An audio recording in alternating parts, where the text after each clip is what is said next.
বাংলাদেশের কপালে খুব খারাপ হইয়া ভারতের সাথে এত ওতপ্রোত সম্পর্ক কিসের? এতদিন ছাত্রলীগের রাজনীতি করেছে, এখন তারা নাকি জামাতের আদর্শে রাজনীতি করে। গতকালকে টকশোতে বলেছি তাদের বিপক্ষে কথা, সেই জন্য আজকে সারা রাত তারা ঘুমাইতেই দেয় নাই।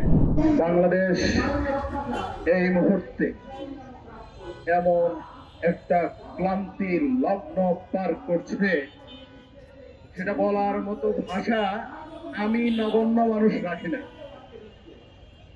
আমাদেরই কিছু ভাই যারা জুলাই গণঅভ্যুত্থানে আমাদের সাথেই অংশগ্রহণ করেছে, তারাও রাজনৈতিক দল গঠন করেছে। তারা নাকি বলে তাদের চাহিদা শাপলা প্রতীক না পাইলে বাংলাদেশের নির্বাচনই হতে দিবে না। 17 বছর বাংলাদেশের মানুষ ভোটাধিকার হরণ হয়েছিল, মালিকানা হারিয়েছিল, সেই মালিকানা আবার তারাই ছিনিয়ে নিতে চায়। আবার আরেক রাজনৈতিক দল তারা পিয়ার ছাড়া নির্বাচনেই আসবে না, নির্বাচন করতেই চায় না। তারা নাকি ইসলামিক রাজনৈতিক দল, ঘোষণা দিচ্ছে ইসলামিক রাজনৈতিক দল। যাদের মধ্যে ইসলামের কোন ছিটা ফুটাই নাই, তারা আবার ইসলামিক রাজনৈতিক দল হয় কিভাবে? এক্সাম্পল হিসেবে যদি বলি, তাদের সেলিব্রিটি আইনজীবী শিশির মণি পূজা মণ্ডপে গিয়ে বলছে একদিকে পূজা আরেকদিকে রোজা। আমি বাটপারকে বলতে চাই, ইসলাম অন্য কোন ধর্মের সাথে যখন মিলায়, সে তখন আর মুসলিম থাকে না। আল্লাহ রাসূল বলেছেন, সারা পৃথিবীর সকল ধর্ম থেকে সর্বোত্তম ধর্ম হলো ইসলাম। সেই ধর্মকে যখন অন্য ধর্মের সাথে মিলায়, তারা আবার কিসের ইসলামিক রাজনৈতিক দল? অত্যন্ত দুর্ভাগ্যের কথা, তাদের প্রতিষ্ঠিত একটা ব্যাংক আছে, ইসলামিক ব্যাংক, যে ব্যাংকের বিপক্ষে কথা বলার কারণে সারা রাত গালিগালাজের শিকার হয়েছি। আমি বলেছিলাম, যদি ইসলামিক ব্যাংক হয়, শরিয়া ভিত্তিক ব্যাংক হয়, তাহলে সুদ মুক্ত থাকবে। আর যদি ইসলামিক না হয়ে সচরাচর যে ব্যাংকগুলো আছে সেগুলোর মতো হয়, তাহলে সুদযুক্তই থাকুক, আমার কোনো সমস্যা নাই। এই হলো তাদের নমুনা।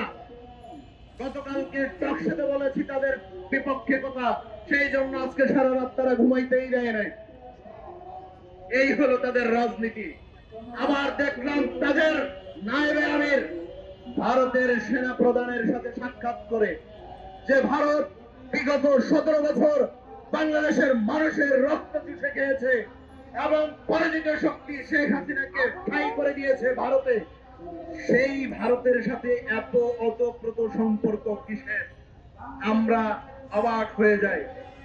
তাদের বানানো বিপি এতদিন ছাত্রলীগের রাজনীতি করেছে, এখন তারা নাকি জামাতের আদর্শে রাজনীতি করে। যে পরাজিত শক্তি আওয়ামী লীগকে 15 বছরের দায়িত্ব নিয়েছে, তারা যদি বাংলাদেশের রাজনীতি করে এবং ক্ষমতার চেয়ারে আসে, আগামীর বাংলাদেশের কপালে খুব খারাপ হয়ে আছে।